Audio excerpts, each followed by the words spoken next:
She's totally fine. Oh, is she? Yeah. This is dirty. It looks. Yeah. Is it not focusing? Oh, I think there's covers over the lenses. Are those supposed to be there? Do you see that? There's like some plastic covers over the lens. There might. Can we take them off? Think that we ever take them off.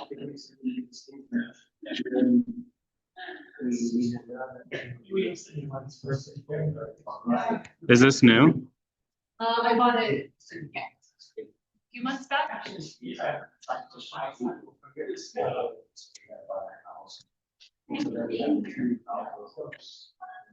wait, that one. Looks a little bit better. I still have 2 more to scrape off.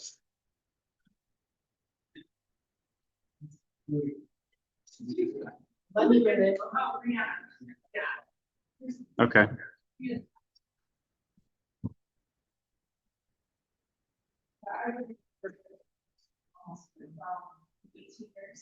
So we bought that house. We bought that movie, so this moves on. Yeah. So coming to people areas. That was crazy. So it was actually really fun. And it's not dirty. Yeah. Oh, autofocus. Because look, I'm focused. Yeah, it might be one of these settings. Or what they. It zoomed all the way out.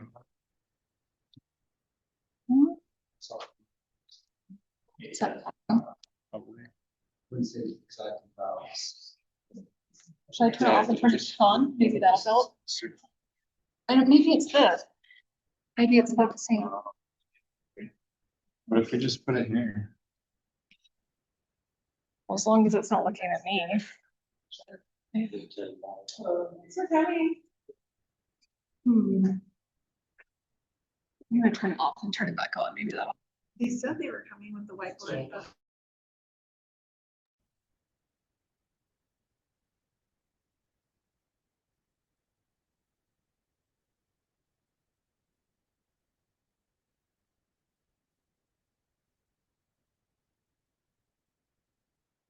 We have 6 minutes. Okay. Yeah. Thanks. Hey,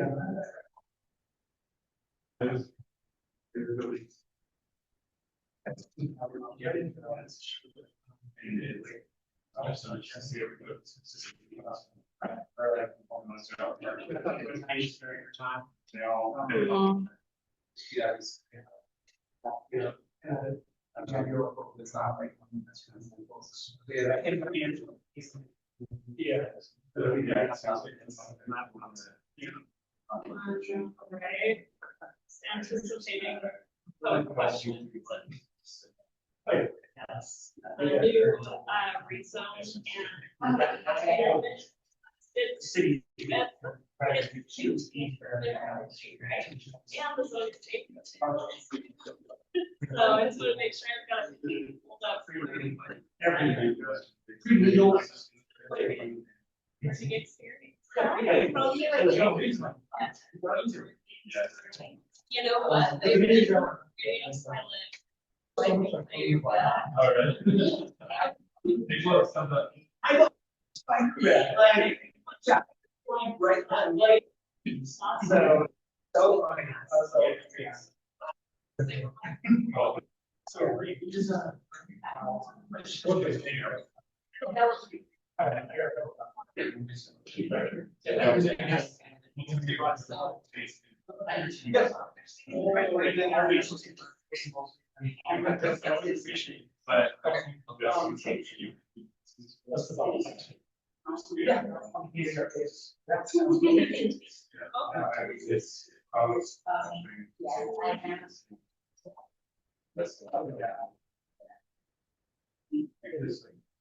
Yes.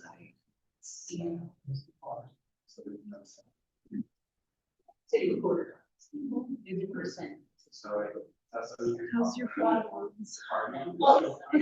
Your puppy dog? Oh, they're good. Yeah. They miss me so much. They've been, like, and they were just crazy.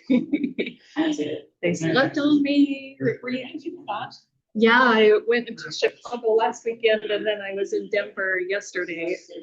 Yeah. Well, Chicago for fun. My son Dominic met us and he'd been training for the half marathon. And so was Travis. So they ran the half and, yeah. And then I thought Denver's in person. They are? Next year, March 13th. Really?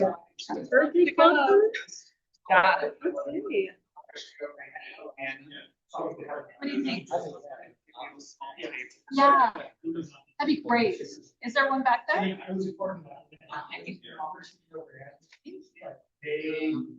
Should we? Yeah, we can write on the board.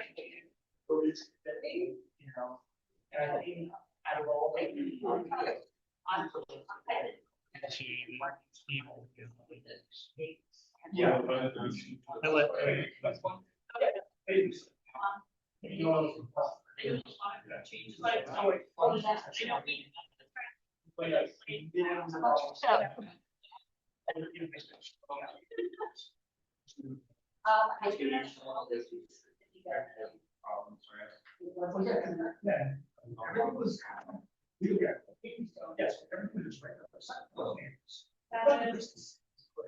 So like.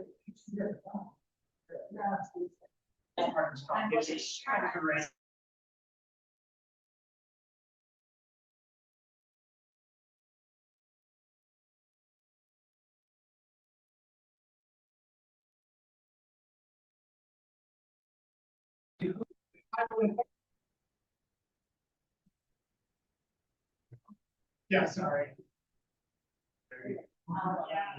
Yeah. Yeah.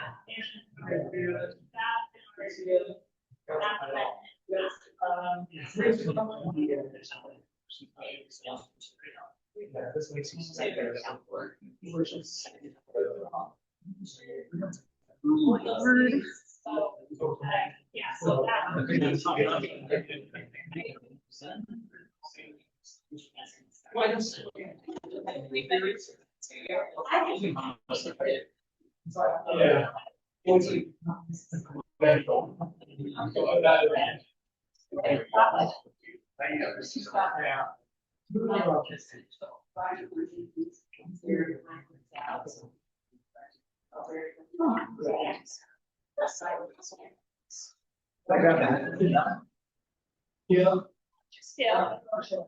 Great, that's great. Thank you so much for doing that.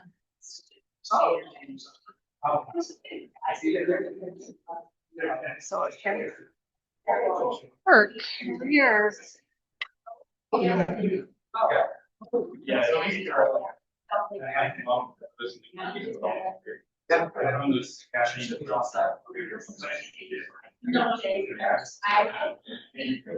Oh, good.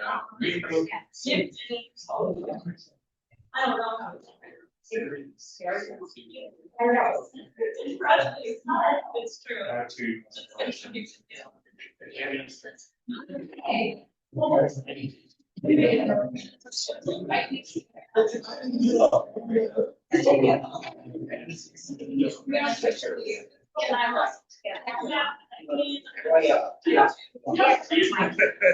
Usually everything.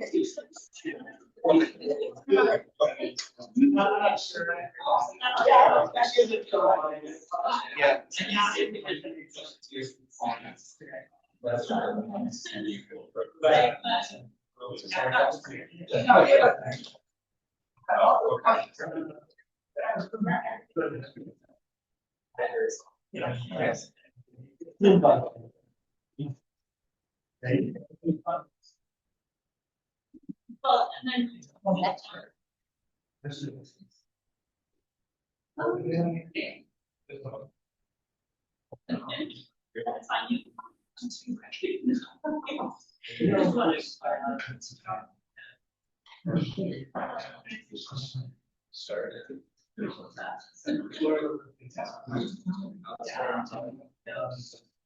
That's recording.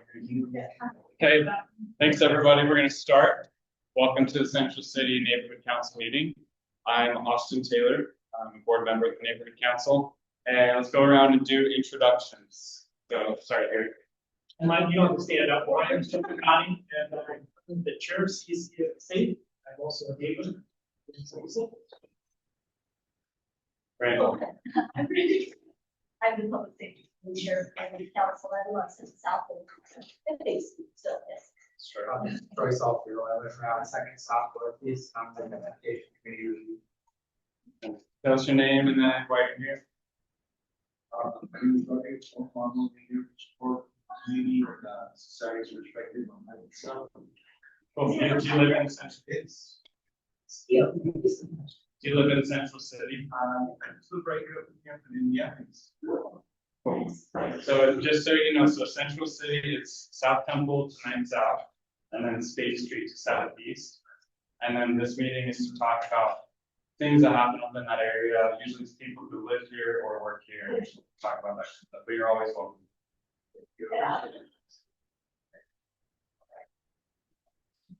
Is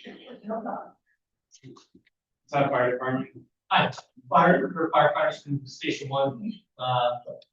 Happy to be back home. You guys might have seen us have some renovations on our station.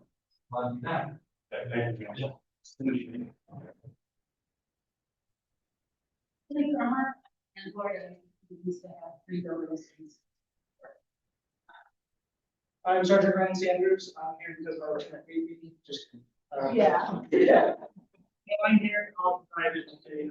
I'm the sergeant over the Geraldine King Resource Center and Homeless Resource Center sergeant. So I patrol the area directly by the homeless shelter and the surrounding blocks. And it's really like a mile radius around the shelter. So I'm over a squad of 5 officers and we patrol that area. So that's it. Thanks.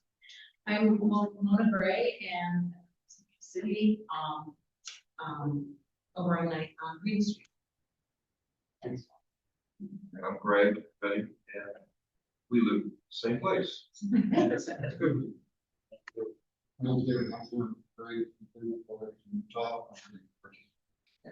Well, do you live in Central City? Nice. Thanks. I'm Louise Smetko. I'm the city planner that's running us through the process. Just here to listen in and answer any process questions. My name is Russ Goldman, and I'm on the agenda tonight. Yeah. My name is Scott Alder. I am also here as part of the Rezone on our family. I own the solid Google building prior to when we tore it down to the apartments. We bought that building we back in 2000. So we've been in the neighborhood for the last 25+ years. And so we're here to discuss the Rezone with you guys. I'm Tim Cosgrove, Citywide Leads, I'm District 4 for Mayor. Rihanna Riggs, I'm the secretary for CCNC and I live next to Richmond Park on 6th Avenue. I'm Jenny Starley. I am the vice chair for CCNC and I live on Roberta Street and about 7th South. Thanks, Chris and Christy, you guys want to introduce yourself? Yeah. Hi, nice to meet you. Cool, thank you. Okay, and then I want to say, because there's a few new people, if you're not on our email newsletter list, be sure to do that. We'll be passing around a sign-up sheet. Put your email address on there, and we will add you to our list. We send out information about things happening in the neighborhood and ways to get involved. We do that about once or twice a month, so you'll see that from the class. So we're going to start with city updates. We'll start with fire, and then we'll go around this way. So, any updates from you guys? Sure, yeah. Let's see here. Hi, Barrett. Thanks for having us today, y'all. So it's National Fire Prevention Week. That's been going on since 1922, I think. Every October, departments across the country partner with NFPA, the National Fire Prevention Agency, and they come up with like a subject for the week to educate the public on. This week, we're doing, well, there's actually a really cool title. It's called Charge Into Safety Lithium-Ion Batteries in Your Home.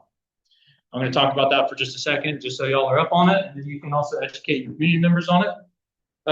So we're seeing lithium-ion batteries in everything now, right? All of your phones here, all your laptops, car batteries now use those, e-bikes, e-scooters all over the city. They're everywhere, and they're awesome, but they can pose quite a fire hazard if they're mishandled, if they're disposed of improperly, which we see a lot. So there's a couple things we can do to stay a little safer with these batteries. One, making sure you're purchasing from like a reputable source and making sure they're listed for safety. When I say listed, I mean you'll see usually it's UL or CSL or I think ETA. I can check on our email list the actual listings, but usually it's UL in the United States. Make sure you've got those. I would also encourage y'all not to buy things off like Temu and things like that. Do you know what I mean? Make sure you're buying from reputable sources. Charging is a big thing. That's where people mess up a lot. They'll overcharge, they'll leave things on the charger for too long, or they'll use different chargers. You're supposed to use recommended manufacturer chargers. Sounds goofy, but it does make a bit of a difference. Hi, Chief. Chief's here, by the way. That's Chief Miller, everybody. You guys go. All right, so making sure you're charging your batteries properly is big. And then finally, disposing of your batteries. So that's something that we've been seeing a lot of issues with. People just throw them away in the trash or in the recycling bin. You actually have to take them to a recycling center. And you can look up where to go off of it's called call, the number 2, recycle.org. I went ahead and looked y'all's up though. It's the Lowe's on 300 West. That's the closest one here. So you can take your batteries there. Beyond that, we are having a fire and life safety event at Station 7 this Friday. Station 7 is the one over in front of the fairgrounds. You can, let's see, it should be from 4 p.m. to 7 p.m. We're going to have food, free food, fire trucks, firefighters there. We're going to have some rescue dogs there. It's going to be a good family-friendly event, so we're trying to encourage everybody to come through. Chief. Real quick on that. That's put on our fire prevention drills, when we kind of sets that up. We rotate, try to do ones on the east side, one on the west side, make sure we get equal treatment. But it really is a lot of fun to get a chance to get out there. And then just 1 second here, I just want to tell you guys, tell all of you, we call our station as a firehouse, and we live in this thing. We live here, and you guys are our neighbors. If you get a chance, you're walking by Station 1. I know that this crew on Sequel 2, we have to sit out front in the evenings and feed your dog treat. So if anybody walks by, say hi, say hi to them. Fire Station 1 is on 2nd South, 5th East, and that is our headquarters station. And then these guys are the heavy rescue team. They are the ones that any call, not as cool as hazmat. Really. Just wrap up with our call line for the previous month. So our truck went on a total of 133 calls. I believe 19 of those were fire calls. That includes fire alarms. Medic engine went on 144 calls, 51 of those being fire calls, 93 being down. Do you have any questions for us? I saw New York City, deals a lot with the e-bikes catching on fire. Yes, yeah. So that's living there. We have a lot of apartment buildings here too. Is there any brands of e-bikes that are popular here that catch on fire? That you Like catch on fire more than others? Yeah, because I feel like you said, there's like really cheap ones that don't have the the specific marks that are the standards for battery electricity and everything, right? So the New York Fire Department, what they did, they released like a little public announcement video. This was alongside the FDA. Their big thing was just make sure you're buying like branded bikes, branded things. Don't buy third-party batteries and things like that. The jury's still out on like which brand's better, but realistically, if you have a UL certified battery on each device, you're covered. And beyond that, just encourage people to close doors and stuff and isolate the fire. Anything else? Yes, on that one. I think buy used e-bike, do not trust whoever is selling it. Yeah. I'll give it a try to make sure it's the correct ones. There's stuff you can do too with the batteries to make sure that they're like good, right? So if your battery is not holding charge at all, it's probably time to replace it, recycle it at the recycling center. If it's swelling, if it's got cracks on it, anything like that, it lists on the website, this should be so obvious, but if it smells weird or something like that, that's probably a sign to get rid of it as well. Have any of you ever seen where those batteries can fire? Okay, we just started learning about this a couple years ago. We had just finished our training and we had it down here at the station that night. Bike shop down here on State Street. Somebody reported seeing some smoke, went in there. It was just a battery that somebody had brought in and the guy put it on the charger, but he had set it in the middle of the room where there's nothing around it. And it burned the heck out of it. These guys, we were on that thing. You can't put those out. You're not gonna. To answer your question, I think most of the problems come from improper charging. Okay. Issues related to that more so than just a certain brand or something, yeah. Don't just leave it plugged in forever. Once it's charged, it's not charged. Okay, for timing, we've got to move on to the next guy. Sweet. Cool. All right, thank you. Hey, Austin, do you mind if I go next? Would that be all right? Yeah, so we've got Ava, our city council member. Go I ahead. super appreciate it. I decided to stay back today because I'm just recovering from a quick cold, but really happy to see everybody virtually. You should have, I believe, an intern dropped off some of the packets in there. And if you haven't had one, we'll make sure to send that out to you. But I wanted to make sure you all see the transparency dashboard. If you mind clicking on that, Austin, or whoever has the laptop, I wanted to look at that with everybody because it's been interesting to look at our data as a district. We're going to upload our archives, but for now we have the summer data in there. And from July to August, we saw a 600 case increase. And then from August to September, we saw another 600 case increase. And when I dig in to see what are our cases related to, they're nuisances and homelessness still. So we're dissecting this, and the reason why it's fascinating is I'm trying to match. We've talked a lot about the budget, the upcoming budget year, the upcoming property taxes. So if you click through the different tabs, should be you should be able to isolate the incidents. We had just updated it before I got back, but if it's not working for you guys, we can go back in and send that report. But keep reporting in. What this tells me is our district is very active with the different crimes and different symptoms that we talk about. And so we're having another budget amendment soon related to the police department, which I'll be supporting. And what it'll provide is more services and access for District 4, for the whole city, but in particular, we're seeing a lot of activation in District 4. I want to jump to the movie night and invite everybody. This is our last movie night. So we have 2 movie nights a year in District 4. The last one was super well attended. We played Ratatouille.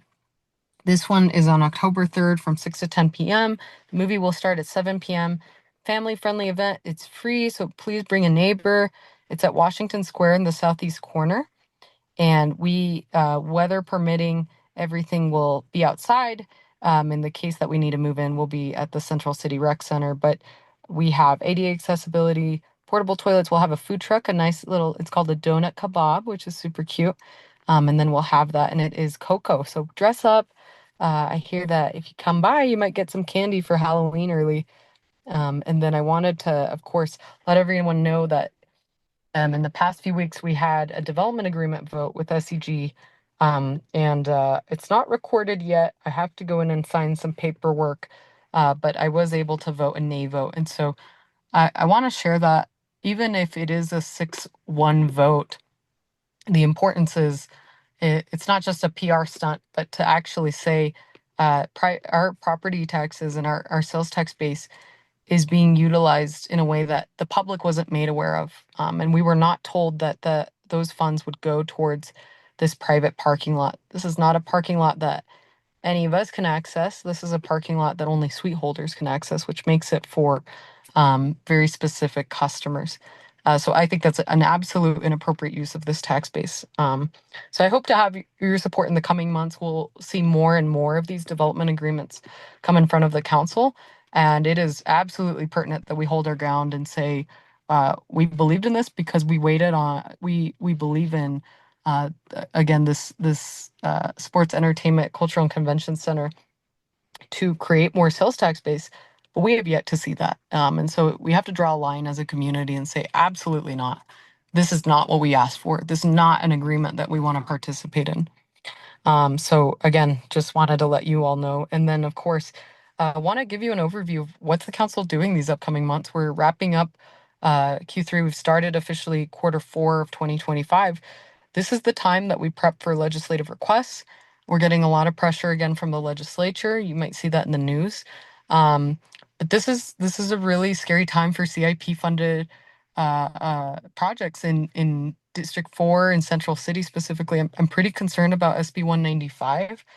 That currently is being brought up again. So I'll be sure to update you with the help of our administration, the mayor's office, and other really good directors. We want to prevent SB 195 from overreaching our streets and safety, in particular the 600 East CIP funded project. So that's where my prioritizations have gone to. Are there any questions or any comments? I've had good conversations with neighbors, some follow-ups with others that I need to do. But I really appreciate each of you reaching out. Austin, for example, sent over some legislation that's really good to identify now. So where the city might have difficulty, for example, with SB 195, there is opportunity to have very open discussions with our state, for example, on homelessness still. And they've obviously announced the new shelter capacity. So the state still has to figure out funding for that. But in the meantime, we know that Central City and other neighborhoods in District 4 and around our city are still struggling with symptoms, and we're still seeing that uptick in crime. So I want to make sure that this budget amendment really infuses itself and that we cover all of our bases so that way we have all of the tools in our city toolbox to respond. Enforcement isn't the only tool we have for public safety, but right now, this is the way we can keep our neighborhoods safe and away from that crime expanding into them. Thanks, Ayla. We don't have time for questions now, so I encourage you guys, probably have a phone. Yeah, please reach out. Okay. Thanks, everybody. Thanks. Okay, Sergeant Sanders, you can come up. Mind if time comes to? Yeah, well, I mean, take the time you need. When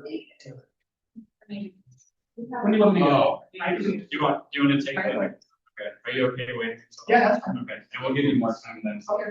Good, thank you. Okay, Tim. Thank you, Tim Cosgrove from the Mayor's Office. Like the federal government, the city is still open. We're not shut down. We work very hard to provide services directly to you. One thing that I really appreciate about working at local governance is the civility that we have within the city. So even with city council, you saw police here, you saw firefighters here. I think that's something that should be recognized and identified, especially here in Salt Lake City, because we need to reinforce that culture, that climate, that it's not acceptable at the federal level, what's going on in today's world. So that's my piece on that. All right, October 1st, from now until November 1st is ACE, Arts, Culture, and Event, or Arts, Entertainment, and Culture. Arts, Culture, and Entertainment, ACE. Okay. So we have $300,000.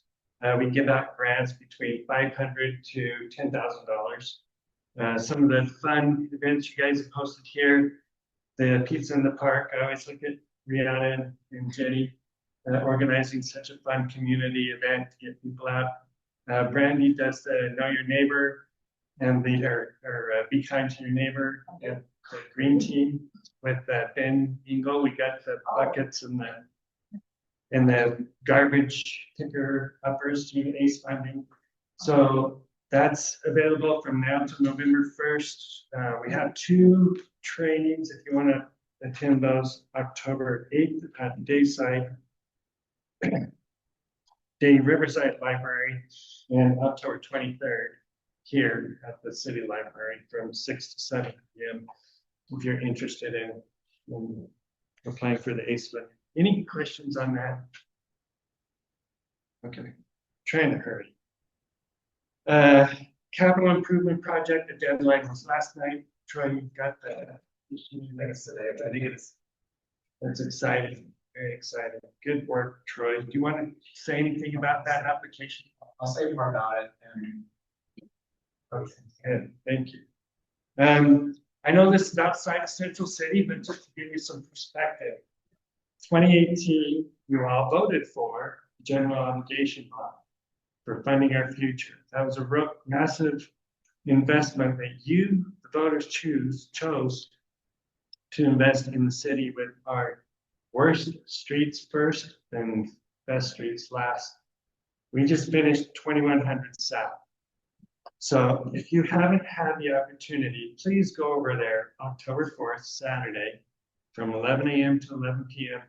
It's wide open. They're having a street festival. It's called Sugar Fest. They're giving out cards at the different businesses. You get a punch card, you go around to the different businesses, then you get put into a drawing, and there's prizes for a lot of fun, exciting things. But I remember coming to these community council meetings in Central City. Cindy was there. We met at Public Safety Building. Derek Kitchen was city councilman. We used to always ask the question, when are we going to do anything about our roads? When are we going to have funding to replace our sewer lines? They're 100 years old. And you don't think about those things because they're underground and you don't see them. You don't recognize, what is the mayor, what are we doing? What are we in the city doing? We just finished 18 months, 7,000,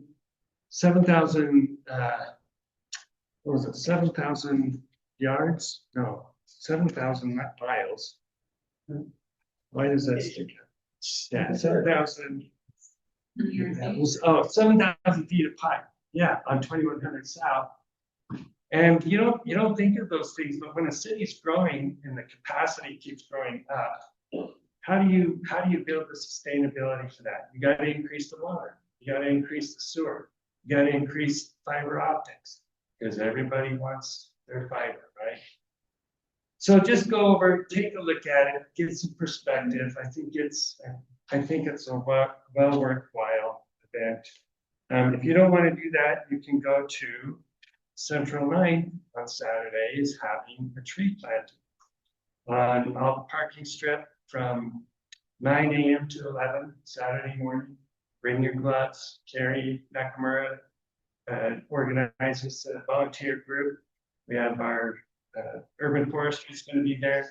Forget how many trees they're planting there. We just planted 150 trees on 2100 South, so that's exciting.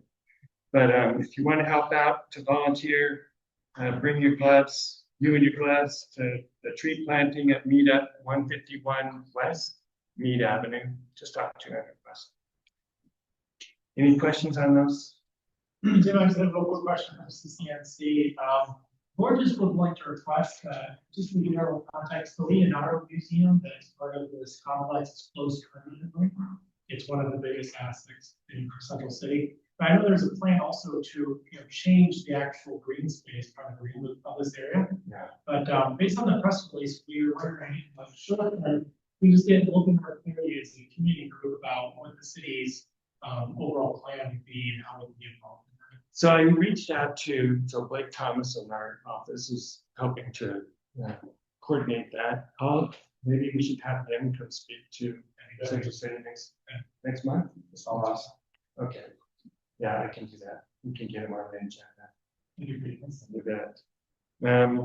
Shape SLC. So that's our new platform for you to participate directly, going on with the vision and the planning of different projects throughout the city.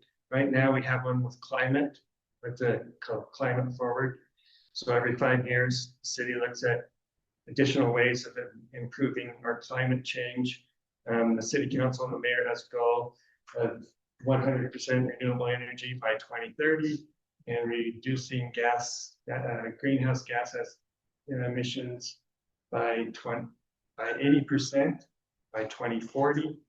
So if you want to participate and look at that, please go to the slc.gov webpage, you put in shape SLC, and you'll go to the climate change, just in that. And then one last thing is I don't see Rebecca's always here, but if you want to participate in the homeless resource fair, it is October 10th from 9 a.m. to noon, right here at Library Square. We're always looking for volunteers to help set up and take down, assist or persons experiencing homelessness with gaining access to those services that will be all right here. Maybe walking them around or assisting people that need help. Okay, thank you, Tim. Thank you. Yeah. I'm gonna move on to committee updates. And we'll start, Travis, do you have any updates from the land use committee? I don't. Cool, thanks. We're gonna go over a zone change later this meeting, so that'll be good. See, Brandy, public safety updates. Oh, sorry, Troy, transportation. And we talked about our capital improvement program projects finished last month. So we're talking about doing some on yourself. So I submitted a draft plan for that. It's essentially what I submitted is just to kind of outline what we're talking about, but we're thinking about doing a crossing at 7 South, 7 East. So there's Canterbury Cross there and some documents on the other side. So pretty much providing a pedestrian crossing there. And then as well as just making that street safer in general, as there's more development there, the streets go wide. That's the main gist of it. The process will continue in December.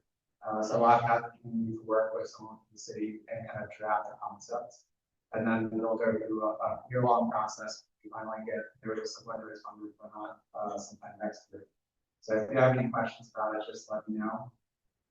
The other thing I want to mention is that there is something called a mobility plan that is required as part of Senate Bill 195. Where the state's restricting Salt Lake City's power over the streets.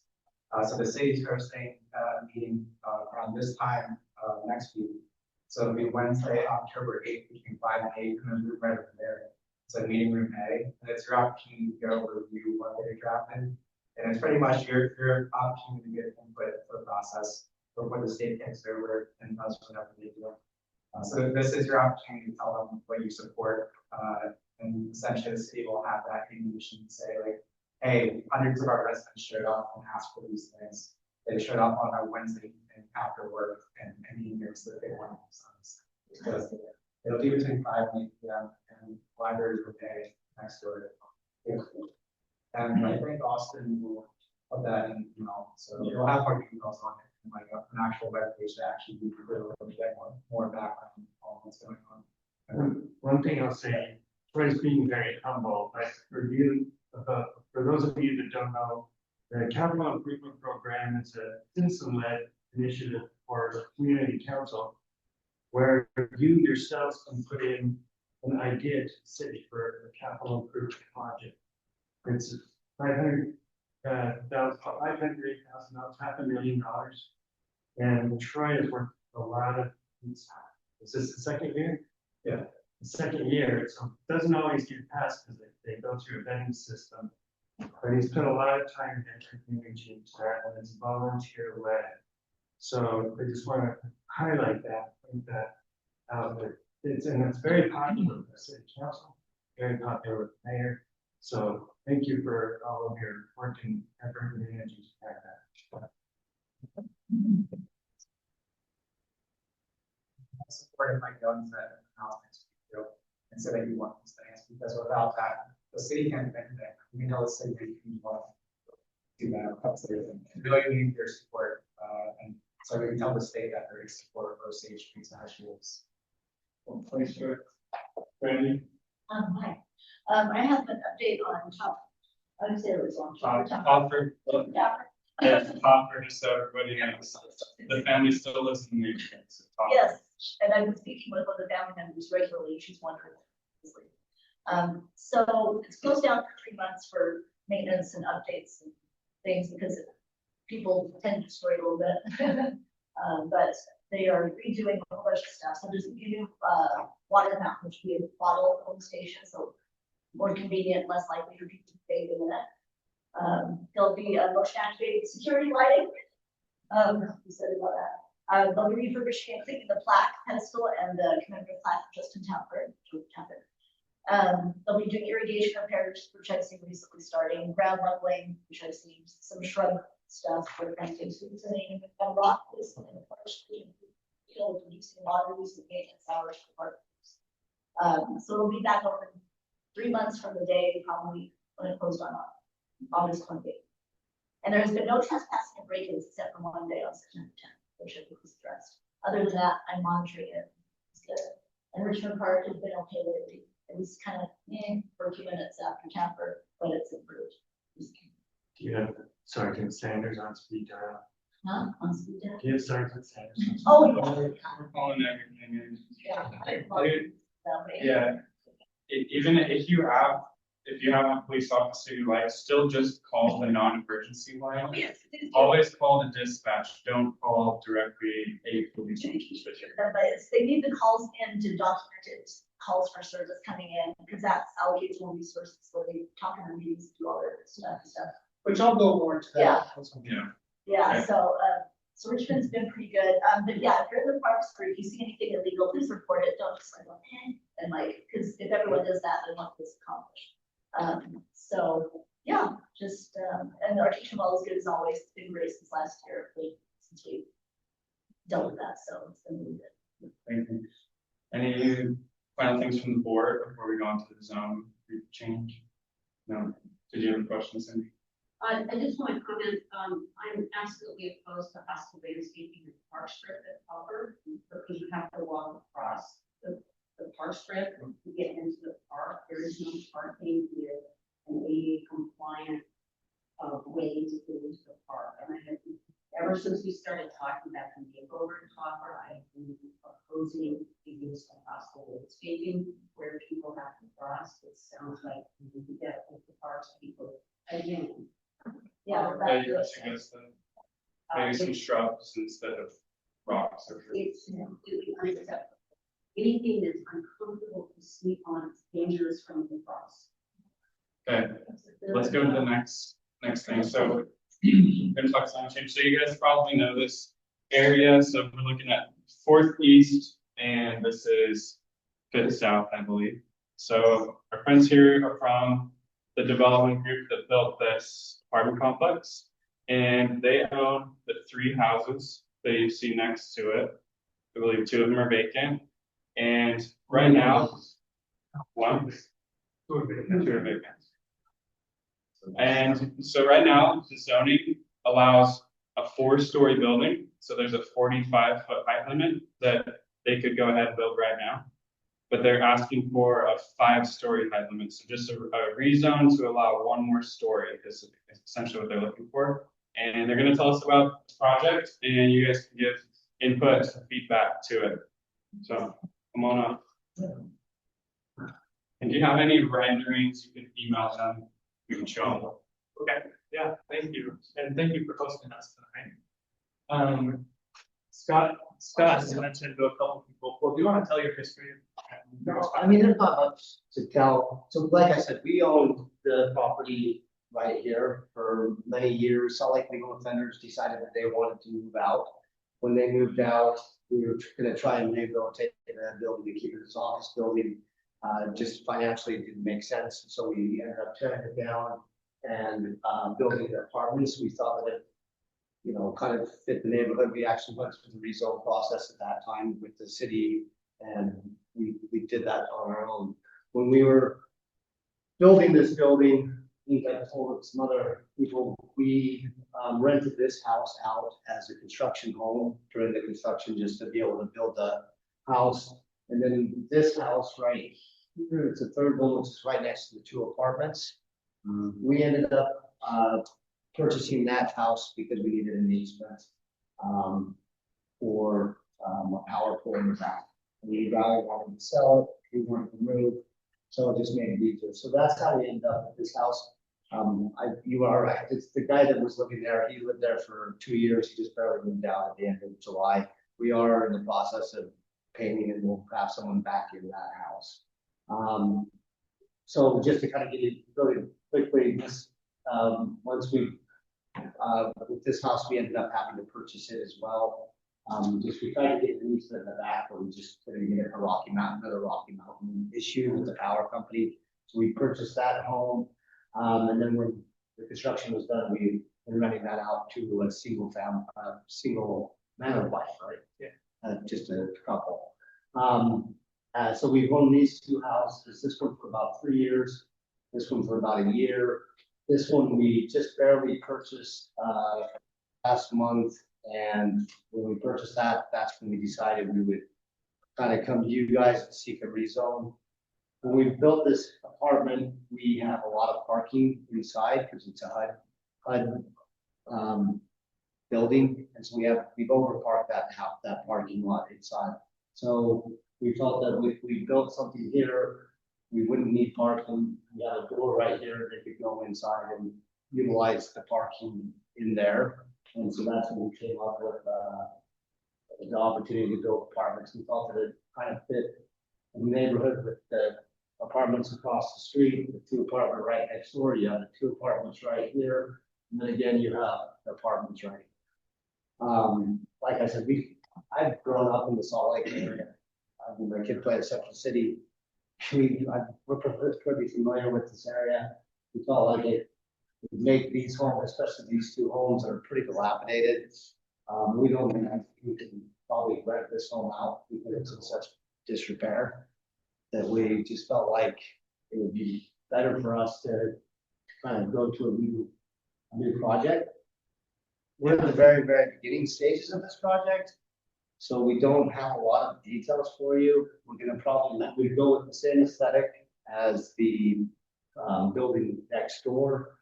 We kind of have a mix of 1 and 2 bedroom studios. But other than that, we also have on the first floor, we have a commercial space. We don't really understand what that will be at this point. But that's kind of the project reason we're trying to go to 5 to get the differences of our building. We'd like it to be 55 feet, and we can go to 50 feet, I believe. Is that 45 feet? So we're literally asking for 10 feet. Like we said, we think that it fits in the neighborhood. If we can't do that, then we can build it at 45, and we would probably investigate that without zone change. But we thought that we'd come to you guys and see what your feelings were. I know that was a big ask with you guys, especially with how the construction went. It was a long process. Those that lived on Denver Street, I don't know if we have anybody here from Denver Street, but it was complicated. It took a while, and I know that was it was hard. But I think that once it's done, I hope that you guys have enjoyed it. I think it's looked better. I think we've had less homeless people in the neighborhood. I think that that's still an issue that we have with them cutting through Denver Street right here. So we'd like to close that off. That would be part of the thing, so that we don't have as much traffic just for camping out. I don't know if that's a worry or concern for people, but that's something that we definitely worry about our neighborhood. Always a concern. Yeah. Then I don't know if Russ has anything that you'd like to add. No, just with how early we are in planning for this project, we would love to get input from each of you and see if we can make it work. We can't make any promises, but we for sure want to see what kind of like community benefit that you all would like to see, and we can go to work, see what we can make out of it. So yeah. It's okay. I'm gonna say the same thing that we always say. So there's 3 things we love to see in these kind of projects: retail, ground floor retail. Looks like you're looking into that. Ownership, like condos. And our neighborhood is 80% renter occupied, so it's an unhealthy balance. We always like to see condos built. And then the third is family size housing, 3 bedrooms, 3-bedroom apartments or condos.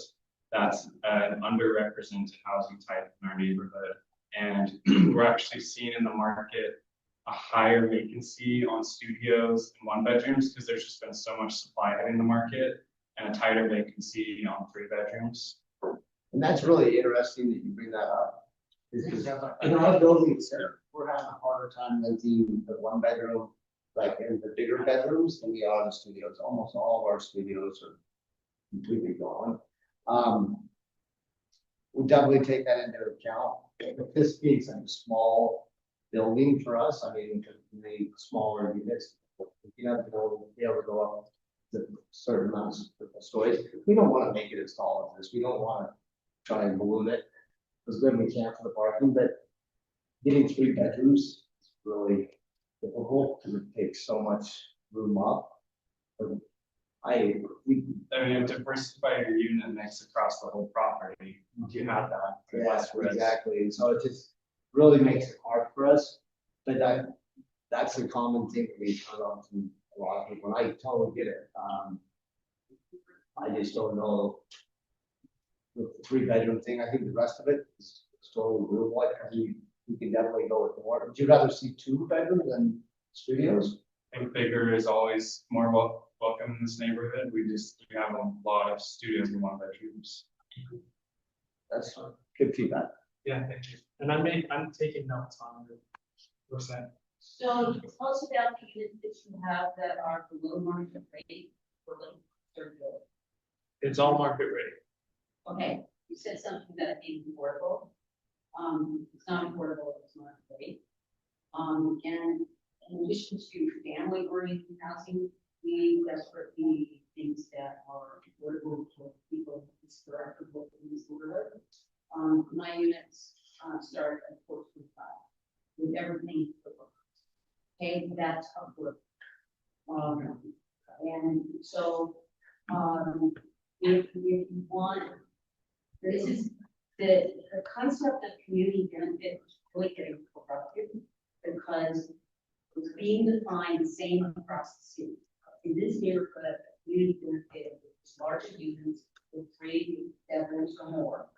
And it is affordable so that the people who historically live in this neighborhood stay here. And a 2-bedroom unit is not a community benefit without a whole building by our partners on 2 bedrooms. Called the web. So I've been on this because the city allowed 2-bedroom units at market rate to be considered community benefit of the opening. Usually what is 2-bedroom units. So, you know, I'm gonna sound really strident on this because I've been on community benefit concept since the beginning. And it is not a community benefit in my opinion in the city to have anything that's not family oriented, ownership oriented, or affordable. And market rate is not affordable. If we were to make them condominiums, well, I mean, we would have to sell them market rate there, what's that? I mean, Yeah. because that becomes very affordable to a lot of people too. I'm just wondering if that would be, if you guys are for that. In my opinion, you don't have to check all the boxes. Okay, no, yeah, I know, I'm just trying to it's a really a big balancing act because I'd love to be able to rent it for $500 too, $600, but at some point it really is expensive to build it. And so once we build it, we've got to justify our rent. If we can get some funding from the city. You guys take it down once you pay back your debt? Sorry? Do you take your debt back down once you pay off your debt? If we take our, I guess I don't understand. So let me rephrase this. Once you pay your debt back, because you want to pay your debt back to the leasers, do you take your debt down once it's paid off? Certainly, but you do. But okay. I gotta get your number.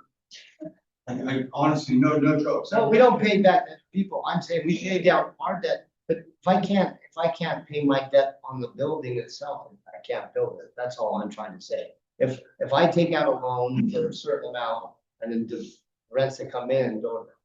I actually have to add to this conversation. Yeah, excuse my name is Rory Lomo. I am a former addict and I was homeless, and I have no idea why I'm here, but I was brought here today. And I would like to say some honest words today. One thing that you shared today that I'm so thankful to hear. There's one thing to contribute to the community that's been here in Utah. What a beautiful community. I've been here for 39 years. And I made my choices of struggling, and I made my choices of selflessness. But I've learned from them, I've grown from them. And in this this doesn't tie to you, but I want to know my perspective of what beings and human beings are living through today. Where you made me really smile and emotional was this. A lot of individuals that live in Salt Lake City find peace through the community, not material buildings. And I get where you guys come from, more business aspects, I understand. But I really like to see that understanding where you can dip into the understanding of where a lot of us beings still have emotion, and perspective, and consciousness. I say this: the time of building standing has always been here. The only thing that changed in our minds has been the perspective of Christ on material buildings itself.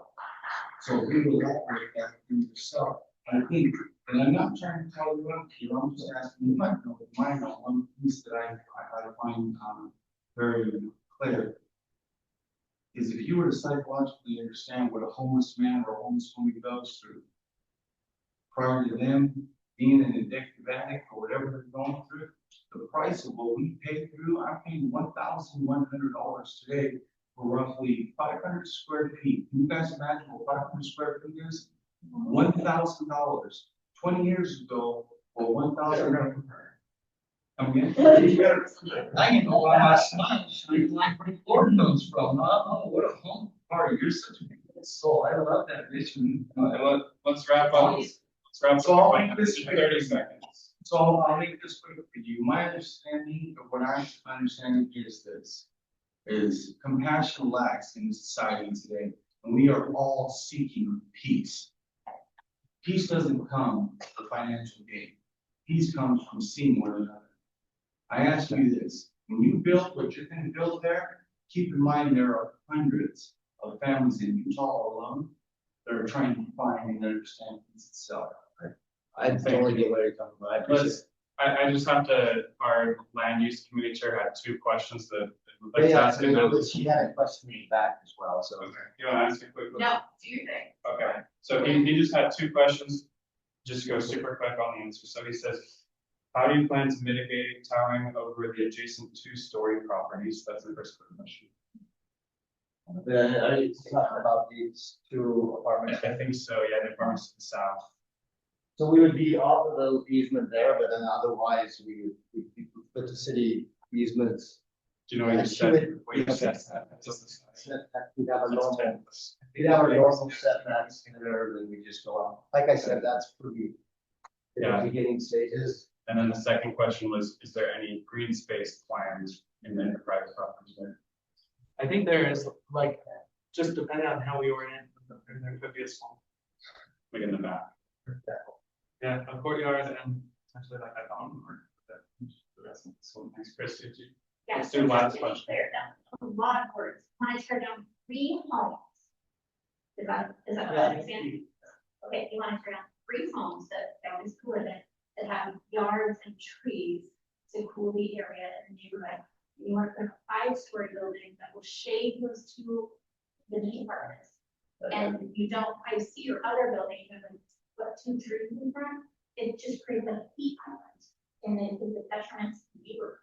And it's, yeah, so my question is, you're removing the possibility of 3-family owning a home, and you're increasing the rental market. That doesn't seem like a benefit, and also. Well, and I totally get where you're coming from there, and I mean, I guess the other thing is if we sold these houses back, this is a 1-bedroom home that doesn't have really a yard. And this is a 2-bedroom home, and then this one is a 1.5-bedroom home. Right, each one has to be for. No, I totally understand what you're saying. I guess. Well, yeah, I mean, when we rented this house before, both these houses, we haven't cut down any trees, we haven't done anything in any of those yards. You go look at them, I might be happy to take you over and look at them. I get where you're coming from, like, you love to have the green space. A 1-family home in a neighborhood is always a welcome thing to have. I totally understand. If I live in a neighborhood, I'd rather a lot of times live there as well. I do think that there is some benefit, just in a little bit, that these two homes were built in the 1800s, late 1800s, very early 1900s, that are in totally disarray. So tear them down and rebuild them. As a single family homes, instead of trying to go out. We would, that would have been one thing if we would have been able to purchase the land for what we purchased the land for. They had us over a barrel and we paid more for this home with this home than we could ever, I mean, we try and sell them all we money, which is fine, which we'd be willing to just do. But to go and rebuild them, it'd be $1 million home that, just throwing a number out, that we could never ever recoup a cost on. Okay, we've got oh yeah, she's the planner from the city. She's Olivia, I'm a city planner and evaluating their proposal, taking it through the public hearing process. Behind.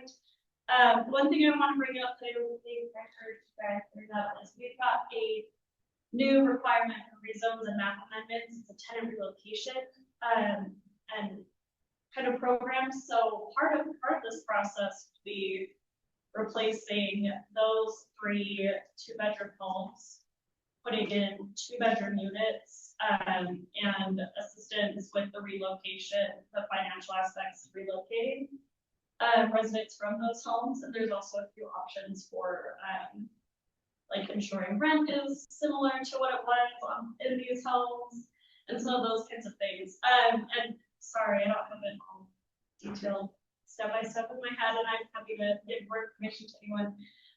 But one of the benefits of rebuilding these, incorporating these units, like these guys said, rebuilding a single family home, 3 single family homes on this lot would have to be wildly expensive homes to recoup the cost, where hopefully we get some somewhat affordable units out of this. So we're at time, but could you just say what the next process is? Because you came earlier than actually, before the planning is actually announced for rezone, correct? So there's still opportunities in the future, once you go to planning to that planning commission. So this is really early. Yeah, we're totally, you just kind of want us to give you a heads up, that you know what we're doing, and get your feedback. I mean, at this point, yeah, I think you're right. You want green space would be lovely. Having a 3-bedroom would be great. Condominiums would be preferable or something. Yes. Townhomes. And community benefit, like for the commercial space, like Retail space. But then retail.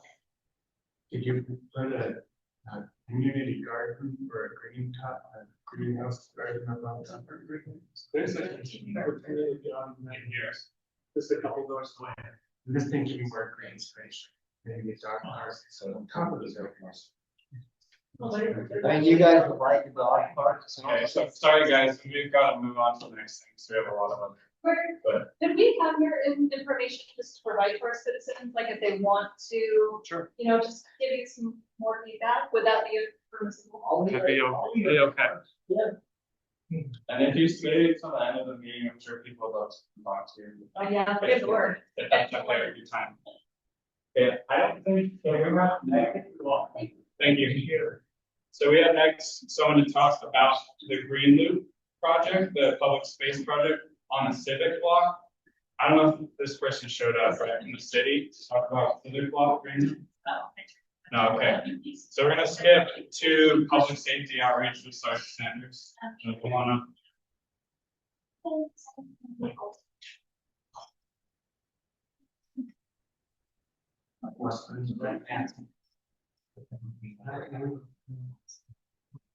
Like I said, I'm Sergeant Sanders. I'm the Sergeant over the Homeless Resource Center here at PLBT. So just a few quick updates. Just a few quick updates, like with the department and the area. So we're just wrapping up this big operation that we did at North Temple, where we took some of our specialty squads, which is the HRC squads, as well as the bike units, and we put those resources down on North Temple and like Redwood Road. And so some of the concerns with that was, oh, where are these people gonna go? We're over here in our, are they gonna come to our area? So this started a month ago, and we've seen a big difference in North Temple, and lucky for us here at Central City, I have not seen an increase, coming into our area around the shelter. I think it was very good planning at Topper Park having closed at the same time, because otherwise that would push them over to Topper Park.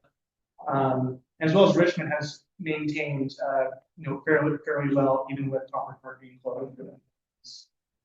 We have seen an increase though in like Richmond Park, or not Richmond, Fairmont Park and Woodruff Park. And so kind of skipped past you guys and went over there. So good for you guys. So bad for them. But that comp is actually ending, and so I imagine Lord Temple will probably go back up. Yeah.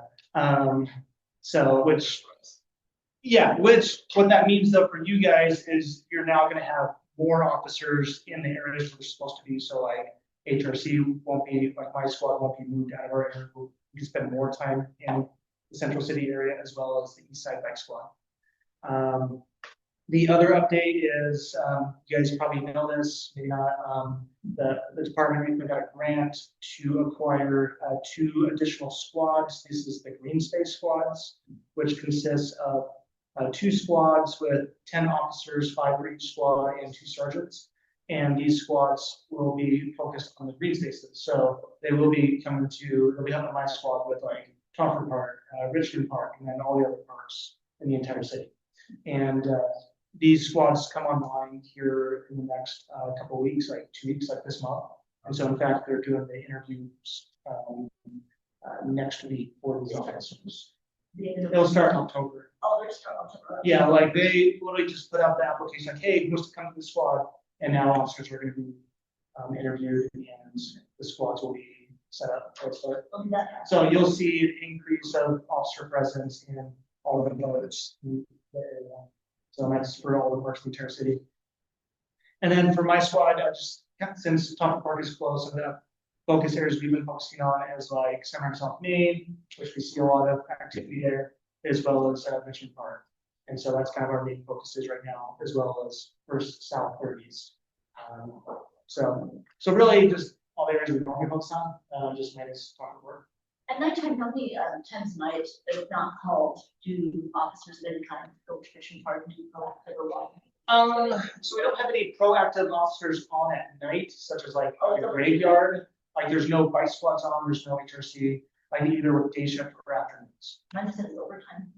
There is overtime officers, so which they are tasked with like visiting some of those parks. And so yeah, they cover like Rugby Park, they can go Richmond. So that's what call in. They might not otherwise kind of get stuff on. So no one should be in the park past 11 to 5. That's standard hours for most of the parks. So if you see people, or especially if you see people doing stuff, they should not list. They call it at 801-799-3000. So I get the message. Yeah. And then just some like recent calls that like my squad done. I said we're on the shelter. Like just 2 weeks ago, we at 756 South and 200 East.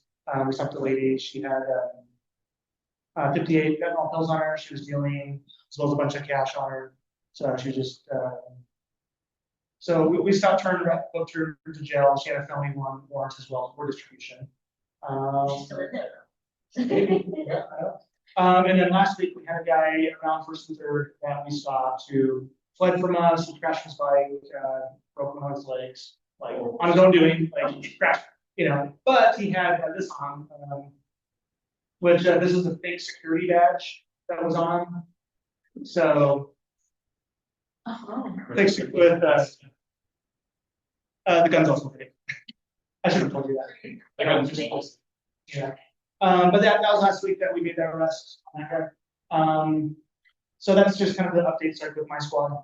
And then since you guys have probably a greater chance of calling police services, our administration might be beneficial to you on when to know when to call police. And so we have a form that our administration made, which I'll pass out to each of you, which kind of goes over like when to call 911, when to call the non-emergency, which Randy went over, which is the 801-793,000. And so, for example, 911, just go over this. So you would call that if someone is in immediate danger of injury or death. So examples would be like physical fight or assault in progress, a person brandishing a weapon, like a knife or a gun, burglary in progress, or like a medical emergency, such as like someone who's obviously needs, an ambulance right away. And then these are type of calls where we may or may not respond like white sirens. For non-emergency, those would be the other stuff where an officer is needed, but not like right away. So this could be lower level offenses, such as like a suspicious person area, a trespasser who's still there, a verbal dispute, so no physical fighting, but they're just people yelling at each other, or like a crime where, say like a theft, but they've already left the scene, and so say it's no longer in progress. And then there's also the option to use the SLC mobile app, which I'm sure many of you are familiar with, which that's where you need all these to be done, but so example would be minor crimes such as like graffiti, illegal transient camps, abandoned property, shopping carts, things like that. And then if some of you may be lucky enough to have an officer or detective's phone number, in that case, if an officer or detective gives you their cell phone number, they will also tell you what type of information they want you to call them about. Do not call or text an officer's cell phone for emergencies. Call 911. Only call officer's cell phone during the time frame they tell you or during business hours. Do not call or text an officer's cell phone in the middle of the night or when they're not working unless they ask you to. It's important to call 911 for emergencies or to report other crimes. So pretty self-explanatory. These are just guidelines though, so like when in doubt, call 911 or the dispatch number. And I'll pass this around. Any questions about that or anything else? Yeah, I have a question. You can have the papers and we'll pass it around. Yeah. Do you get that very often where people reach out? Because I have so many business cards from police, and I'm so grateful for them that you guys are so willing to reach out. But I definitely don't want to call you if it's going to be after, hours. And like, what's appropriate? Like, so do I have these cards? Do I just follow that? So like I said, there's no offload officer says like, hey, call me if you're seeing a specific, problem, and I can respond personally. And a lot of times, like most of us turn off our work phone, we don't even look at it. And so, but they'll tell you. Just so if you don't know, just ask the officer, hey, when can I call you, or what should I call you back? Okay, that's helpful. I know you guys have to have your phones because you get emergency notifications. So I mean, I used to work for public safety a long time ago, and so I understand those stations. You have to be aware. I don't want to take advantage of them. Right. So certain officers, so I'm on our riot squad. So if we have a call up for it, even if I put my phone on silent, there's a program that overwrites it and make an alert. So if someone puts you on silent, don't worry, you're not going to interrupt them if they don't want you to.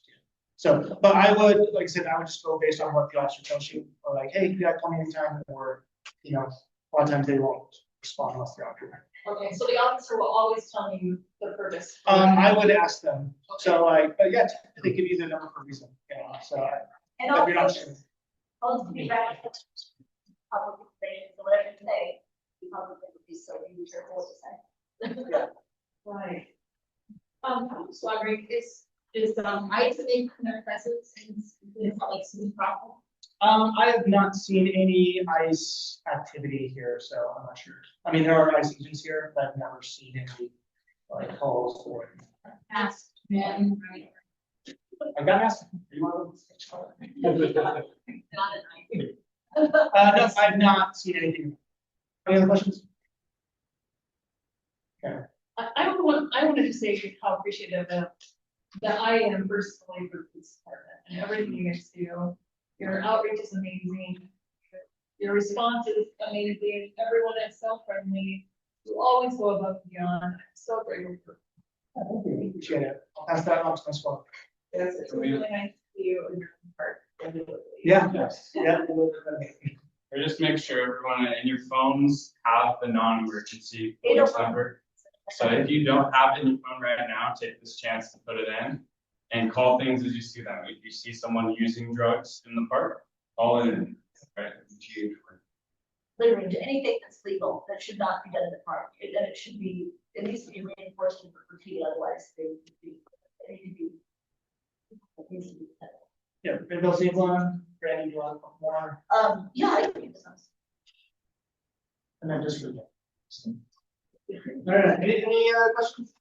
No. So we had, challenges and issues with, river apartments 2 years ago. There was a lot of work and effort put into that. How is that, with calls of service? I mean, I haven't checked the stats on it recently, but I mean, as far as like just, me working there and listening to the channel, like it's not too often, like it was very much there is now. Yeah. Yeah, it's not too often that we get calls for stuff. Senator Martin, domestic violence, he said was a big hit over there, like, before last, he said. It was like- Yes. From what I hear from people who live there, is they feel a lot safer and they appreciate it. Yeah, security is much better. So it's Yes. continued to be better. Yeah. Oh, yeah. It's back to a little bit, but not much. The security, company, their APS, all permanently, is great, and Strider Security is amazing, but they're really good too. They're very communicating when I call them, which I still yelling. So yeah, they're responsive. There's just some issues with property management as far as like things to be repaired quickly, which is doors and gates that are security related. So a lot of people need to get in and out. They shouldn't be going now. Yeah, like I'm always around River Rock, and I almost forget a team from there because it's I rarely hear calls. It used to be a mess. Yeah, it used to be a mess. We're like, oh, you want to find a stolen car, you go there. Now it's like nobody even like knows. It's like, it's not what's going on. There's still a lot of drug dealers there. I don't know.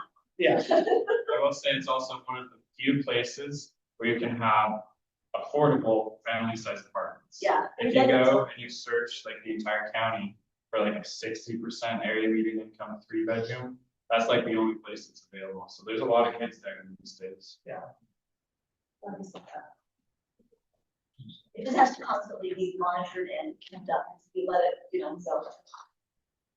That's what we have our police for.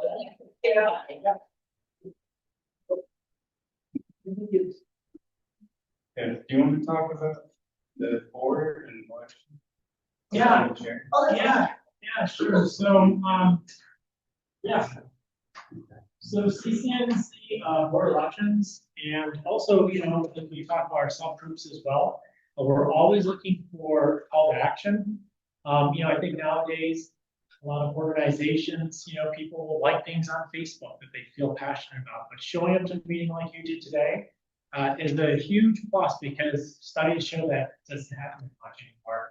But we're always looking for opportunities to grow. So if there's something that you heard tonight, a certain committee would like to start, we have lots of different positions. Now, the board elections itself, that usually happens in November. So if you're interested in any of the positions, I am currently chair and I am not running again next time. So we are looking for, I think, a vice chair. Is that correct? Yeah, well, every position is open. Well, right. Yeah. You actually just said that, right? But no, but we do have needs. I'd love to continue working with this group, but I do have a special needs son at home. So it's a lot of work. It is completely volunteer for this group, so it is a time commitment. But if you are interested in that, it was in our newsletter.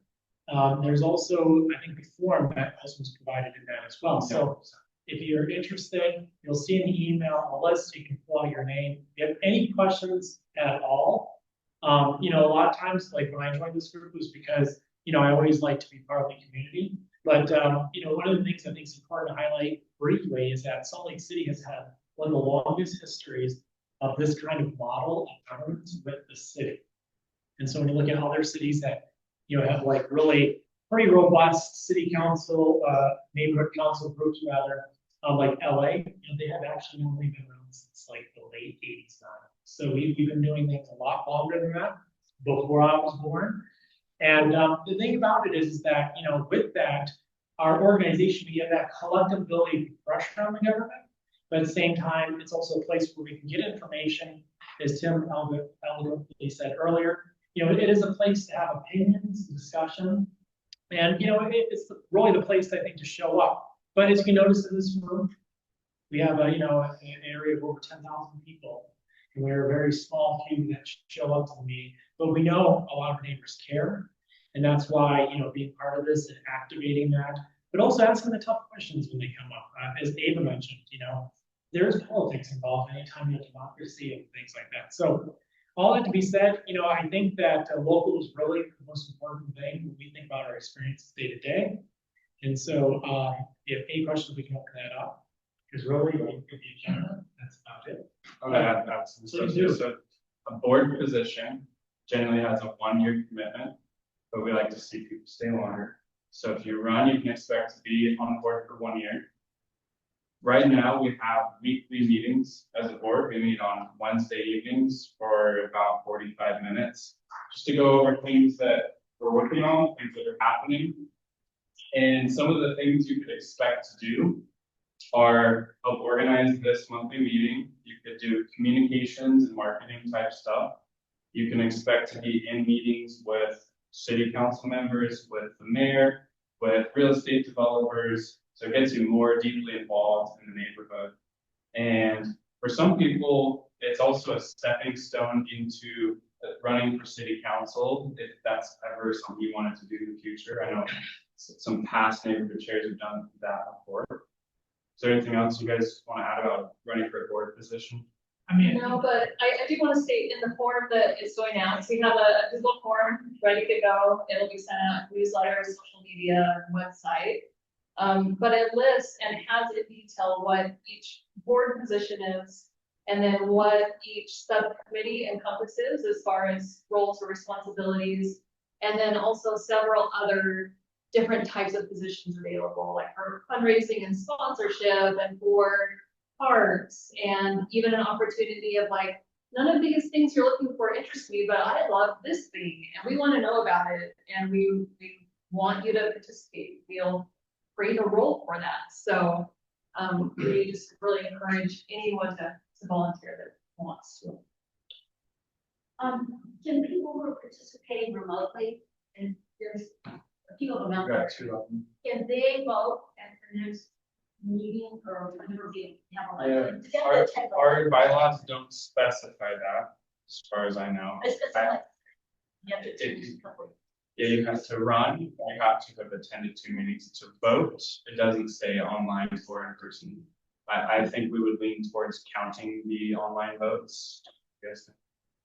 And Derek says hi, he gets attention while he's attending online. He says, happy to see positive changes all over the neighborhood. I know the CCNC is having an impact. So thanks, Derek. We wanted to open it up to anyone that has any questions, because again, like when I first started, I was attending just 1 year before that, and I didn't really understand the structure. As I mentioned, we have meetings, the chair meets quarterly with other chairs and the mayor. We have more time at things like planning commission to talk. So we do have some strengths in that. So did you have some? Just to compliment on your efforts, I think Austin identified that 80% of your community council was regular home or occupied. So we've been looking at that and trying to think ways we can help increase the involvement, engagement, the membership of community councils.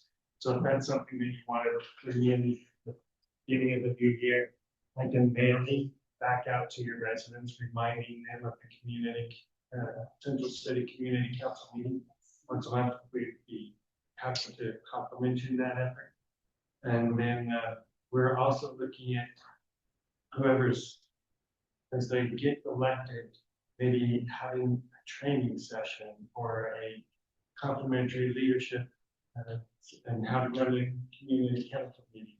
So that's something that can help assist with interest. Or somebody running for office, for community council office, we want to support that as well. Thanks, Tim. Just throw that out. So is there anyone who's interested in running? No pressure. I think it was just right now. It would just be interesting to know. So I know, like we talked about it. I'm interested in staying on just to provide that, continue continue. No, that's That's right. on there, but Think about it. anybody else interested? I think Brianna and Jenny We're talking. are talking. Is it your turn this year, Mike? I wouldn't be mad if somebody else ran for secretary, just.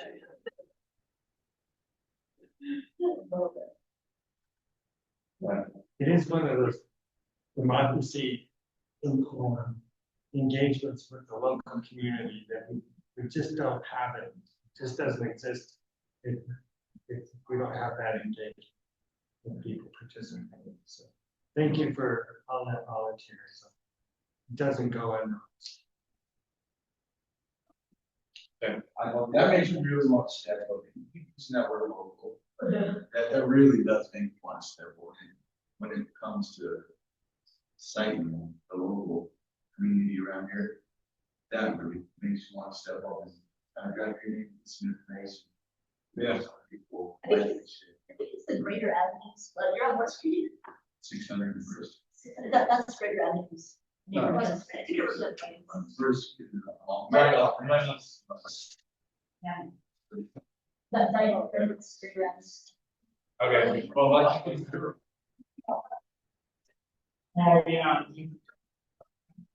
Oh, yeah, I guess, sorry, last thing, that's just a brainstorming thing. There's an opportunity where we can apply for $2,000 for an arts focused event in our neighborhood or a mural. So if anyone has an idea, We'd love to hear it. we'd love to hear your idea. What's that? Oh, no. Oh, we should tell them. It's, We should tell them about it. yeah, I was just looking that up, actually. I wanted to see if we could do like a private tour for a meeting or something. But But we could do like something with Central City now, the Solid Arts Museum, go in on grant together, or something like together. I like that idea.